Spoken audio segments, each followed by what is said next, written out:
The old barn and the whisper of secrets. The sky hung heavy over the hills of Montana, casting a golden haze over the land as the evening light stretched across the wide open fields. The wind moved slowly through the tall grass like it knew something. Ancient had been sleeping beneath the soil. Somewhere near the edge of that quiet countryside, where time moved differently and the air held the weight of forgotten stories, Keanu Reeves stepped out of his old pickup truck and stared at the rundown barn that had belonged to his grandfather. He had inherited the ranch after his uncle passed away, the last living relative who had cared for it. The land was humble, quiet, and far from the world of red carpets and movie sets. Keanu hadn't planned to come back here. But something about the letter his uncle left him, something about the way it was written, had brought him back. The words were few, but strange. They said, "Don't sell the barn. What's buried in silence might speak again." The barn hadn't been touched in decades. It leaned slightly to the left, as though the earth was slowly trying to reclaim it. Its red paint had faded to a rusty brown and the boards creaked with every gust of wind. Keanu took slow steps across the gravel path, his boots crunching softly. Each step felt like a step into the past. Inside, it smelled like dust and old wood. Beams hung from the ceiling like bones, and a few broken tools lay in the corners, forgotten by time. He brushed his fingers over an old plow and walked deeper inside. A small hatch caught his eye. It was covered in layers of dust and hay, nearly invisible unless you were standing right over it. He knelt down, his heart beating faster, not from fear but from something else.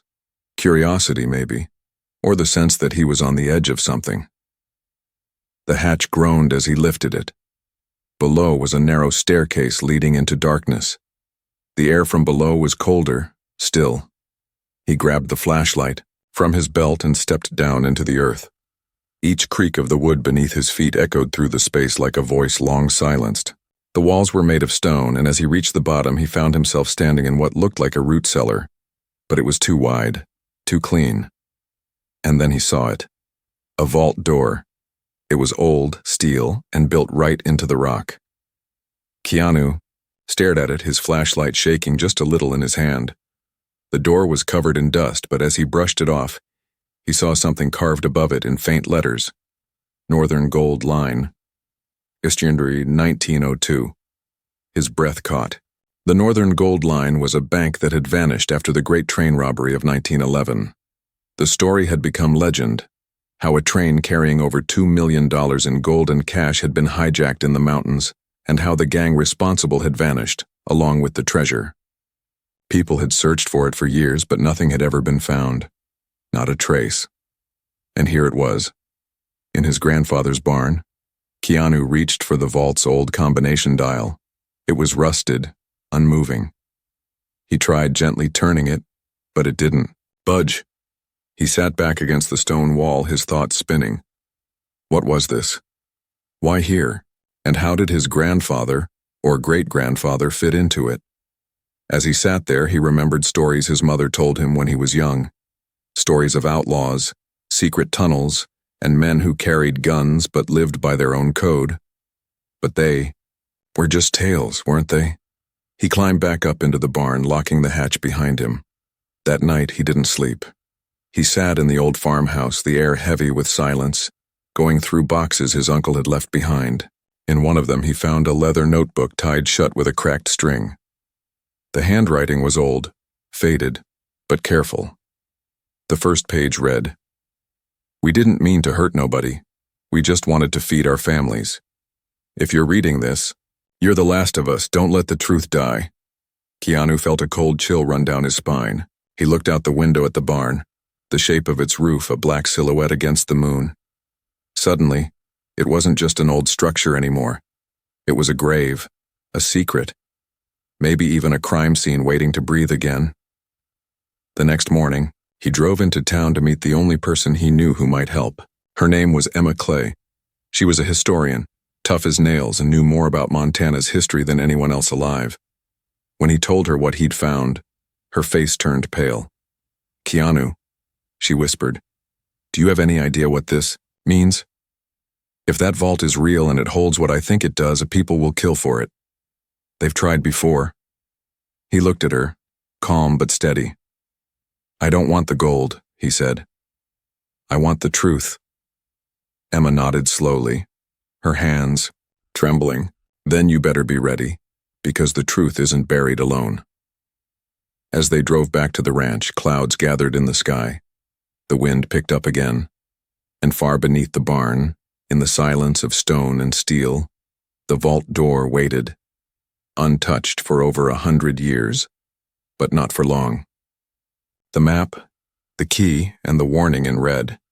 The sun barely touched the edge of the horizon when Emma opened the notebook on the old wooden kitchen table inside the farmhouse.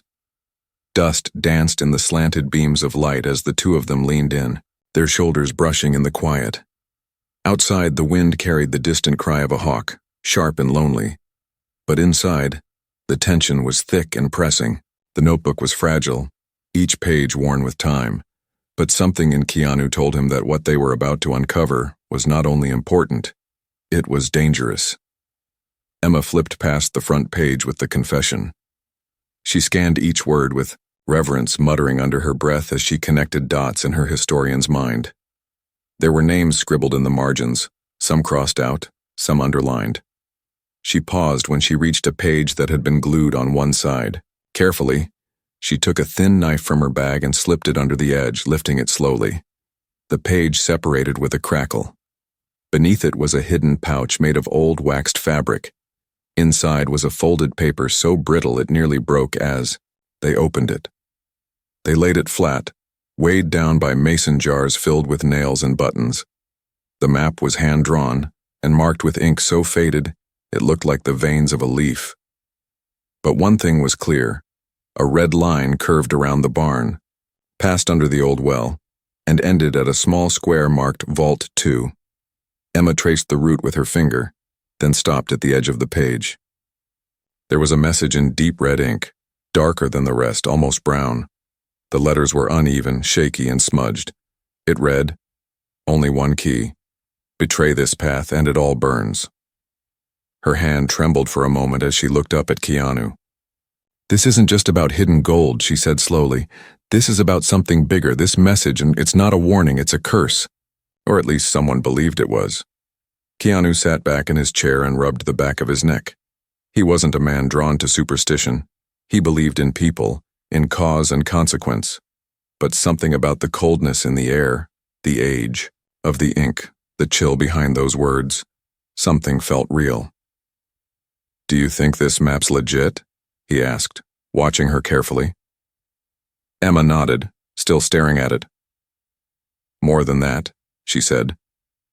"I think it was meant for someone in your family, maybe even for you." They packed the map and notebook and walked to the barn again. This time, Keanu brought a crowbar, a rope, and a floodlight. Emma followed with gloves, tools, and a compact camera to document everything. When they opened the hatch again, the air coming from below felt colder than the day before, like the earth had been disturbed, but nothing had moved. At least nothing they could see. Down in the stone cellar, they stared at the vault door again. Emma took out the map and compared its markings to the wall structure. She tapped along the stone behind the vault, then along the far corner where the map hinted at something hidden. The sound changed under her fist. Hollow. They both crouched down and began clearing away dirt and old boards. Beneath it was a narrow tunnel, barely wide enough for one person. It sloped downward into darkness, and the air that drifted from it was thick with the smell of old metal and damp soil. They hesitated at the edge. "I'll go first," Keanu said, already tying the rope around his waist. "You keep watch up here. If anything goes wrong." He didn't finish the sentence. He didn't have to. Emma handed him the flashlight and gripped the other end of the rope. "Just don't be a hero. If you see anything that doesn't feel right, come back." Keanu slid into the tunnel, the stone scraping his jacket as he moved. It was tight, narrow, and silent, except for the sound of his breathing and the shuffle of his boots on packed dirt. After 10 feet, the tunnel opened slightly. He could stand now, though he had to hunch. He walked slowly, following the red line painted faintly on the right wall. It was cracked in places but still visible. Ahead, the tunnel forked into two, paths both dark and cold. He hesitated, then looked back at the map, now curled in his pocket. One turn led to Vault 2. The other had been scratched out entirely. He took the left path toward the vault, heart thudding harder now. Deeper. Inside, the tunnel led to a stone chamber with strange markings on the walls, symbols he didn't recognize. In the center of the room was a pedestal, and on it a small iron box locked shut. Beside it, an old key. He reached for the key first, feeling the cold metal against his fingers. It was shaped like no key he'd seen before. Long, flat, almost ceremonial. He lifted the iron box and shook it gently. Something shifted inside. Maybe papers, maybe more. Then something creaked behind him. He turned fast, flashlight darting across the chamber. Nothing. Only the silence of stone and shadow. But something had changed. He could feel it. As he turned back to leave, he noticed a mark scratched into the wall that hadn't been there when he entered. A fresh mark. It looked like a circle with 3 slashes through it. He touched it. The wall was still warm. Back in the cellar, Emma pulled him out with a gasp of relief. "You were down there too long," she said. "I was about to come after you." Keanu handed her the box and the key. "Something else is down there," he said quietly. "And it's not just old air." That night, they sat at the kitchen table again, examining the iron box. Emma worked at the lock with small tools but couldn't get it open. Finally, she turned to Keanu.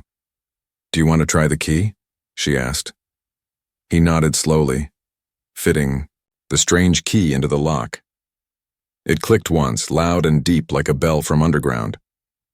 Inside the box were 3 things: a faded photograph of 5 men standing in front of a train, a folded document stamped Northern Gold Line Confidential, and a worn pocket watch. Etched into the back of the watch was a name, J. Reeves, Keanu. Stared at it for a long time. "He was one of them," he whispered. "My great-grandfather. He was part of the robbery." Emma leaned back, breath caught in her throat. "And maybe," she said slowly, "he was the one who hid it all." Floor creaked above them. A shadow passed by the window.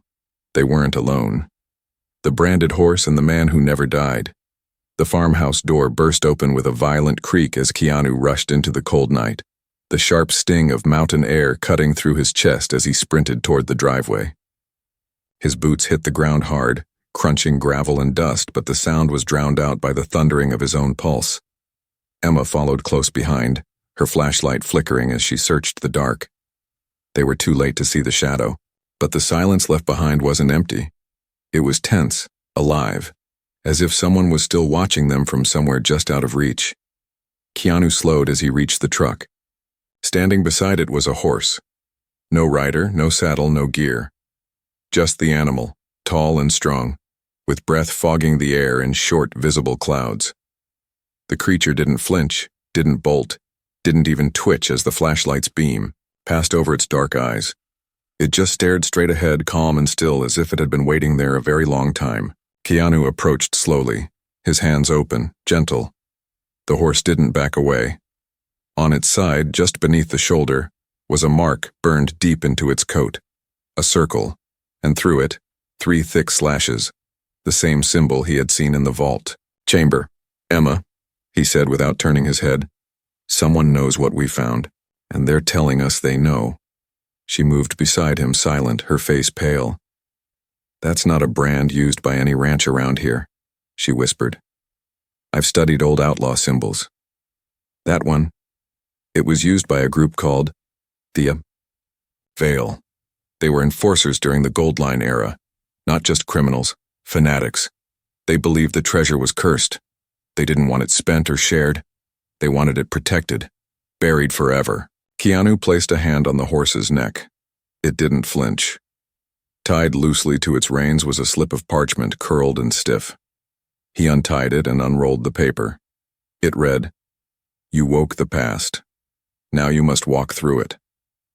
And beneath that line, a name had been written. Jonas Reeves. He stared at it for a long moment, That name had been whispered in family tales when he was a boy. Stories of a great-grandfather who disappeared in the mountains after the train robbery. Some said he died in a shootout. Others claimed he vanished with the gold. His mother used to say, "Your blood comes from a man who loved freedom more than his own safety." But none of it had ever been proven. Now here was his name, written in ink not yet dry. Emma turned slowly and looked out toward the hills. "We're not the only ones looking now," she said. "Someone else is playing this game. And they're using ghosts to do it." They brought the horse into the barn and made sure it was fed and calm. The animal seemed strangely used to the place, walking into an empty stall as if it remembered it. Keanu stood for a moment in the dim light of the barn, the hay dust floating in the air like silent watchers, and something deep in his chest stirred. Not fear, but a sense of responsibility, like he had just inherited more than land. Maybe, even more than a secret. He had inherited a war between truth and silence. Back inside the house, they finally opened the folded document from the iron box. It was dated August 13th, 1911, and stamped confidential from the Northern Gold Line Company. The letter inside described a plan for a private rail shipment, $2 million in gold unregistered, being sent through a secret route to avoid taxes and government inspection. The shipment was illegal, which explained why its theft had never been officially pursued. The last line of the letter read, "This operation will not exist on paper. The vault key must remain hidden. Failure means full termination." Keanu looked at Emma, his voice quiet. So the bank wasn't robbed. It was exposed. They were laundering their own gold, and someone made sure it never reached its destination. Emma nodded slowly. "And your great-grandfather was part of the crew that found out." They both knew what that meant. The story wasn't about thieves anymore. It was about men who discovered corruption and took it upon themselves to stop it. And someone, maybe the bank, maybe their own crew, decided they couldn't be allowed to live, and yet one had. Jonas Reeves. Somehow he had survived. Later that night, as the farmhouse fell into silence, Keanu walked alone to the barn. The horse lifted its head as he entered, eyes watching him like it understood more than it should. He knelt beside it, running his fingers over the branded symbol again. And then, he noticed something strange. Beneath the outer edges of the brand, barely visible, were letters etched into the skin, healed over, but not erased. He fetched water, carefully cleaned the spot, and there it was, Vault 3, Red Rock Pass. Keanu rushed back to the house, the cold wind biting at his skin. He laid the notebook, the map, and the photograph side by side on the kitchen table. The train in the photo had a mountain in the background, one that looked oddly familiar. He turned to Emma, who had dozed off on the couch but woke when she heard the door slam. "Emma," he said, "Red Rock Pass, it's not far from here, maybe an hour east. We need to go there. There's another vault." She blinked herself awake, brushing her hair out of her face. "Now?" "We can't wait," he said. "Someone left that horse here to deliver a message. They know we're close. If we don't move, someone else will." They packed essentials, flashlights, the map, food, water, and tools, and drove east under the pale silver glow of the moon. The road twisted through old mountain trails, and the silence between them was heavy, but not empty. Both were thinking the same thing. This wasn't about gold anymore. This was about exposing the truth that powerful people had buried for over a century. As they reached Red Rock Pass, the terrain grew steeper, rougher. Keanu parked the truck near an abandoned ranger station, and they continued on foot, following the markings from the photo and clues from the notebook. Hours passed in tense silence, then they saw it, a stone outcrop shaped like a crooked tooth rising from the earth. Behind it, half buried in fallen rock and overgrown brush, was a rusted steel door. The second vault. Emma approached first, her hand running along the surface. "This is newer than the last one," she murmured. "Reinforced. Someone tried to seal it shut." Keanu pulled out the strange key again. It didn't fit this lock, but as they stepped back to think, they heard a voice, a man's voice. "You don't belong here." They turned fast, flashlights blinding into the trees, and out stepped an old man in a wide coat, holding a lantern, his face scarred, eyes sharp. He walked with a limp and carried something at his belt that looked like an antique revolver. But more than anything, it was his face that struck Keanu hardest, because it was almost identical to the face in the old photograph, Emma whispered, barely audible. It's him, Jonas Reeves. The man raised a hand slowly, calm and steady. You brought the key. That means you've been chosen. But if you want the truth, you're going to have to earn it. The outlaw's confession and the betrayal beneath stone. The lantern cast flickering shadows across the rock walls as Jonas led Keanu and Emma into the narrow entrance behind the second vault door. The rusted metal gave way with a loud groan, scraping the silence apart like a blade. The tunnel that followed dipped beneath the earth at a slow descent, wide enough to walk two side by side but carved with sharp precision. This wasn't a cave, made by nature. It had been engineered deliberately and reinforced with thick beams and steel arches like a forgotten military bunker. The air smelled of old oil, iron, and something older still, like memory frozen in time. Jonas moved with slow purpose, the limp in his step heavy but unwavering, as though the pain of each movement reminded him of the past he could never outrun. Keanu walked just behind him, watching the man with cautious eyes, his mind torn between belief and disbelief. Everything about Jonas, from his clothes to his voice, to the weathered map of scars on his face, screamed survivor. But could he really be the same man from the photograph, someone who should have died nearly a century ago? Emma remained quiet too, her eyes constantly scanning the tunnel walls, her historian's brain piecing together the structure with fascination and fear. They all knew this was no ordinary vault. This was something different, something deliberately hidden, not from greed, but from the world itself. After nearly 100 paces, the tunnel opened into a chamber shaped like an octagon. The ceiling was high, and the walls were covered in old copper piping and wires that had long since decayed. At the center was a square pedestal with a rusted metal box secured under glass, connected to an ancient generator now dead from time. Jonas paused and looked back at Keanu. This, he said, voice low and tight with age, was the last message we ever got from Samuel. He was our engineer, the one who knew how to hide anything, build anything, vanish anything. When things fell apart, he stayed behind. He said he had to record the truth, said it was the only way our blood could sleep at night. I've never watched it, I couldn't. Not until now. Emma stepped forward, her fingers brushing the glass. How do we power it? She asked. Jonas pointed to a side panel, buried in a niche in the wall. Hand-crank generator, he muttered. Old-fashioned. Built it himself. Said the power of truth should come from your own hands. Keanu nodded once and stepped toward the crank. He gripped it and began turning, slow at first, then faster, until the hum of power began to buzz softly. Through the walls, lights overhead flickered. The old screen inside the box sputtered to life, and the room was filled with a dim glow. The screen stayed black for a moment, then static. And finally, a man's face appeared. He looked young, maybe in his early 40s, but his eyes were sunken, and blood stained one side of his coat. Behind him was the frame of the very chamber they now stood in, except back then, it was clean, fresh, almost new. The man coughed hard, wiped his mouth, and leaned into the camera. If you're seeing this, he said, voice cracking, then you found the vault, and maybe the truth, or what's left of it. He took a long breath, staring directly into the lens, then continued. My name is Samuel Harris. I built this place.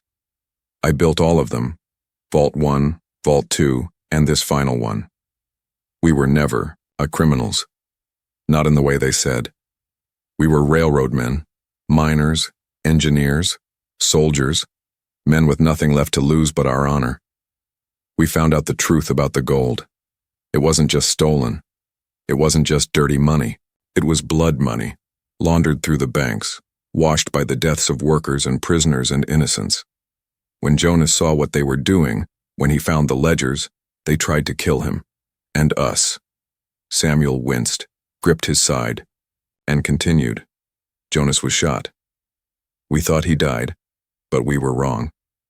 I stayed behind because someone had to seal the records. Someone had to make sure the truth didn't rot in silence.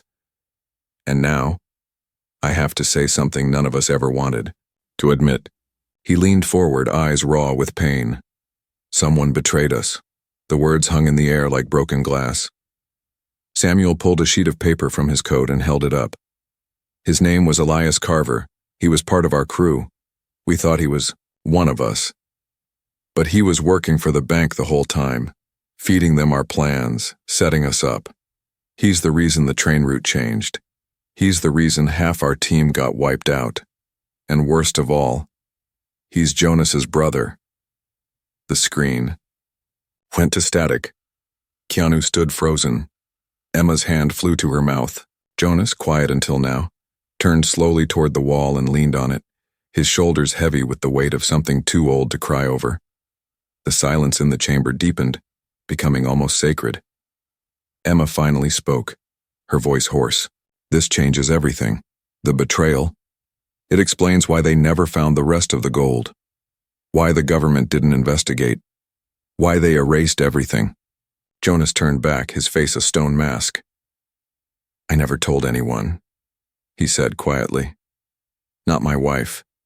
Not my sons. I carried it with me because I couldn't bury my brother twice. But now the truth's out. Keanu walked to the pedestal and stared down at the now dead screen. So what happened to the rest of the gold, he asked. Where did it go? Jonas shook his head. We split it before the train hit the canyon. 3 vaults, each hidden in a place tied to our roots. We buried it not for greed, but to keep it from those who'd use it to keep killing, keep controlling. Only 1 vault was ever opened. Vault 1. The one your grandfather found. He passed it to your uncle, and now you. Emma took a deep breath. What about Vault 3? Jonas looked at her for a long moment. Vault 3 is where the choice gets made. Keep it buried, or bring it into the light. Before they could ask more, the lights flickered again. This time not from lack of power, but from something else. Outside the tunnel, a low rumble began to echo, faint at first, then growing louder. We need to go, Jonas said quickly. Now. They grabbed what they could and ran. The tunnel shook, dust falling in clouds, beams groaning. As they reached the exit, they saw a jeep parked at the edge of the ridge. Black, government-issued, and too new to belong in this story.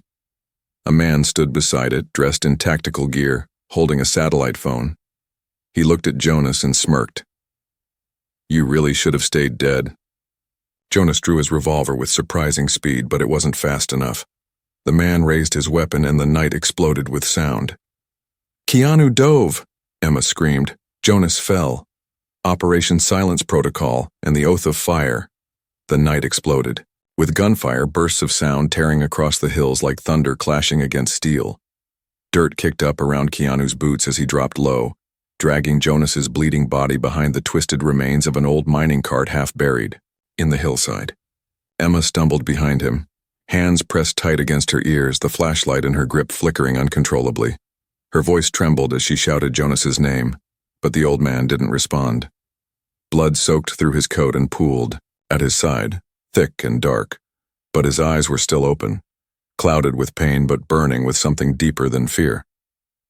Keanu crouched beside him, adrenaline roaring through his veins as he tore a strip of fabric from his sleeve and pressed it hard against the wound just above Jonas's hip. Stay with me, he muttered, voice low but fierce. You've come too far to die here. Jonas coughed hard, his body jerking from the effort, and for a moment Keanu thought he might pass out. But then the old man clenched his jaw, gripped Keanu's wrist and whispered, They were never supposed to find us.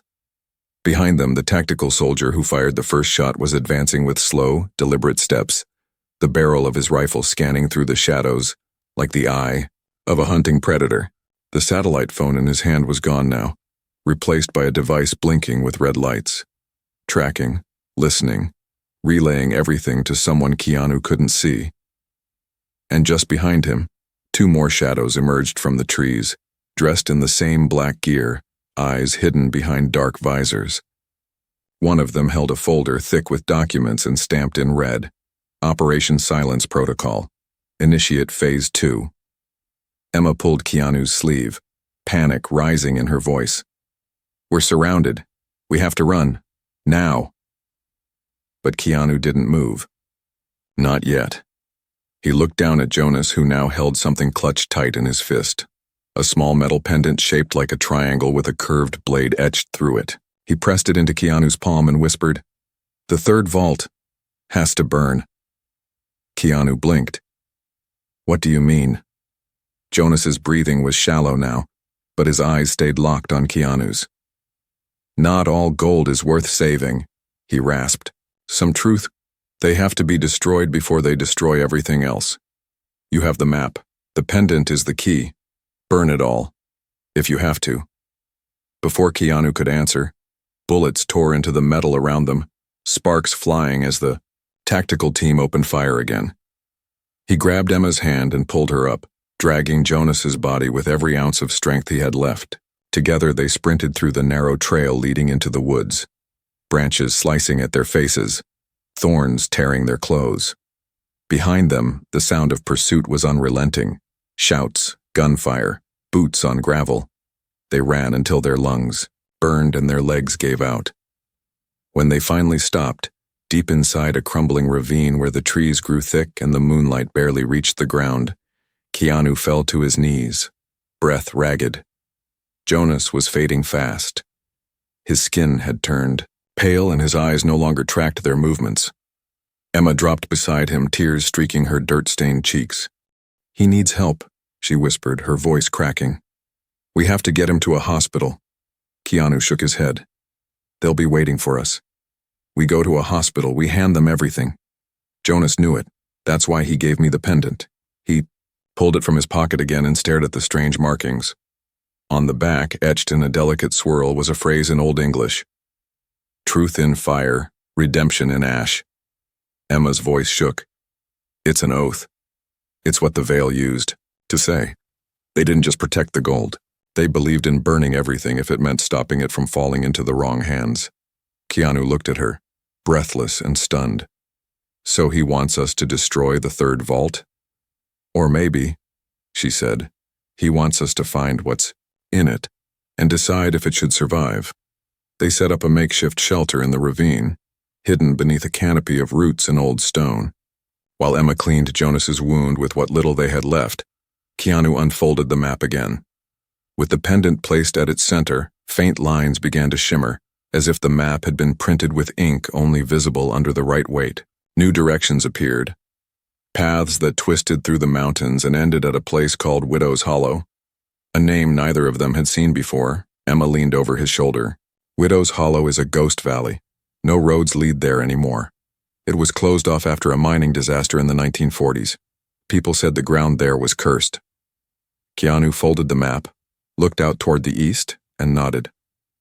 "Then that's where we're going." They waited until dawn.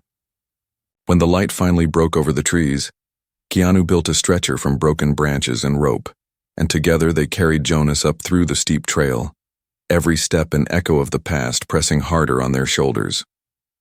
They didn't speak much. There was nothing left to say.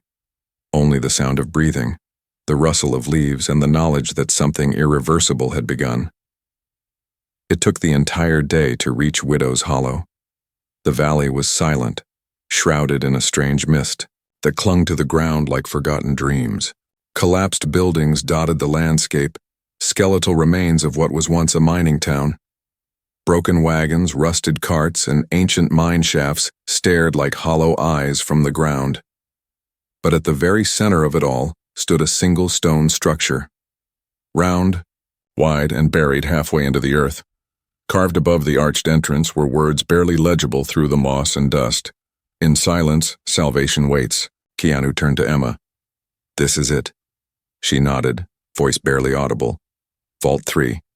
They brought Jonas to the entrance, laid him down with his back against the stone wall. His eyes fluttered open for just a moment, and he managed a single whisper. "Don't let it win."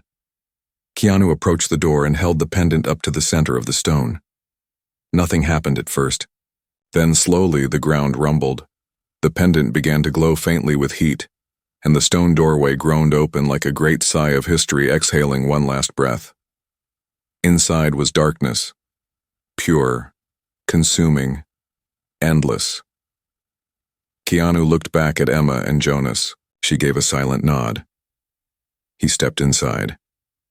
The moment he crossed the threshold, torches along the walls flickered to life, automated flames reacting to his presence. The passage curved downward, deeper than any vault before. The walls were lined with tablets, etched stories, names, dates, declarations. This was no vault for gold. This was a vault for memory. At the end of the passage was a chamber lined in iron, and in the center, atop a stone pedestal, was a single box wrapped in chains and draped in cloth. Keanu reached out, hands shaking. The cloth was worn but soft. When he removed it, a blast of cold air burst through the room. The chains snapped open one by one, as if they recognized the blood in his veins. Inside the box was no gold, no jewels, only a journal, handwritten, thick with hundreds of pages. The first line read, "This is the truth, unaltered, unrevised, unrepentant," and beneath it, by Elias Carver. Keanu stepped back, stunned. "The traitor," he whispered. But before he could open the book, a voice called from behind him. "Put it down," the soldier from the ridge growled, weapon raised. Keanu turned slowly, journal in hand. He wasn't alone in the vault anymore. The fire beneath the truth and the choice that changed everything. The sound of the soldier's boots striking the stone floor echoed like war drums through the vault. The iron-lined walls magnified every step, every breath, every heartbeat, until the air itself felt thick with danger. Keanu stood frozen, the journal in his hand still open to the first page, his eyes locked with the man whose weapon was now aimed directly at his chest. Behind the soldier, the torchlight danced against his black visor, casting shadows that made him look more machine than man. An enforcer of silence, a weapon forged not from duty, but from secrecy. "Put it down," the man said again, his voice calm but razor-sharp. Keanu didn't move. He glanced to the side where the room narrowed into a second passage, one that led deeper, possibly an escape route, or maybe a trap. But even as his mind raced for options, he felt it in his bones. This moment, this vault, this truth, everything had been leading to this, not for money, not for vengeance, but for a choice only he could make. "You don't know what's in this book," Keanu said, his voice steady but low. "I know enough," the soldier replied. "I know it's poison. That book is the last testimony of a traitor. If it leaves this place, the world will tear itself apart." Keanu raised the journal slightly. "And if it stays hidden, people keep dying for lies that were never theirs to begin with." For a split second, silence fell again. Then everything changed. A voice rang out from the tunnel entrance behind them, desperate, trembling, filled with defiance. "Keanu! Move!" Emma's scream was followed by the sound of something metal sliding across the floor. It clanged, bounced once, and came to a stop between them. A flare grenade. The vault erupted in a burst of blinding light and searing heat. Keanu dove left, shielding the journal with his body as the flare exploded into brilliant white, flooding the chamber with chaos. The soldier stumbled back, his visor cracked by the force, and before he could react, Emma tackled him from behind, using every ounce of her strength to rip the weapon from his grip. He swung hard, knocking her into the stone wall, but in that moment of distraction, Keanu charged forward, slamming his shoulder into the soldier's chest. The man went down, and Keanu ripped the rifle away and tossed it across the room. The flare continued to burn behind them, casting harsh shadows on the journal that now lay open on the ground. Keanu picked it up again and turned page after page. Names, locations, dates, letters, everything.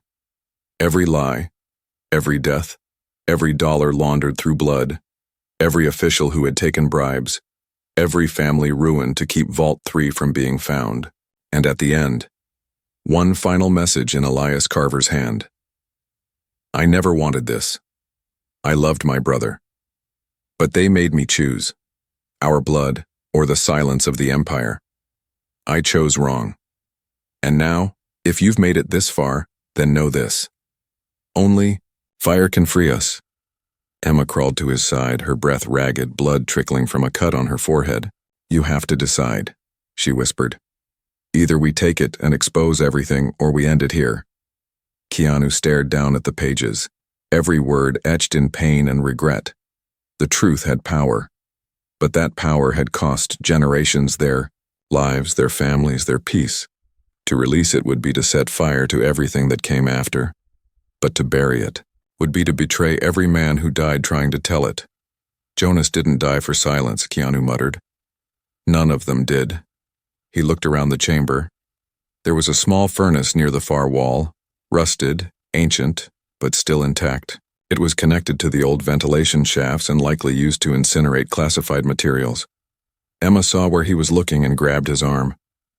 You're going to burn it? She asked, stunned. Keanu shook his head. No, I'm going to fake it. He walked to the furnace and opened it. Flames still smoldered from the flare's heat. He tore the first few pages from the journal. Names, numbers, enough to plant the seeds, and toss them in. They burned quickly, curling into ash. Then he pulled a waterproof satchel from his pack, placed the journal inside, and sealed it tight. Emma's eyes widened with realization. We leak parts of it, expose the right people, piece by piece. Slow truth is still truth, he said. But if we throw this at the world all at once, and it won't be justice, it'll be war. Together they stepped out of the vault. Outside, the dawn had begun to break, and Widow's Hollow was drenched in a soft silver glow. The soldier lay, unconscious at the mouth of the tunnel, bound in zip ties. Keanu looked back once more at the vault before sealing the stone door again with the pendant. They carried Jonas's body with them to the ridge. He had passed quietly during the night. His face was peaceful, turned toward the sky. Emma laid a folded flag over his chest, one she'd found in the bunker beneath the ranger station. A symbol of the old rebels, stitched with the oath they once lived by. Truth in fire, redemption in ash. They buried him beneath the crooked oak that overlooked the valley, the wind rustling the leaves like voices singing him home. No headstone, just the pendant placed deep in the soil, so future seekers might find not just treasure, but purpose. Weeks later, the world began to change. A leak surfaced in a quiet corner of the internet. Anonymously posted files detailing corrupt banking, operations from over a century ago. Strange symbols appeared in historical forums. Journalists started digging. And in the background, Keanu and Emma moved quietly, carefully, releasing small truths, helping others trace the threads. They didn't need credit. They didn't want fame. They just wanted to finish the story. And as for the rest of the gold, no one ever found it. Maybe it was gone. Maybe it was still buried in vaults no one would ever find. But maybe that was the point. Maybe the real treasure wasn't the weight of gold, but the weight of choosing to do what was right even when no one would know.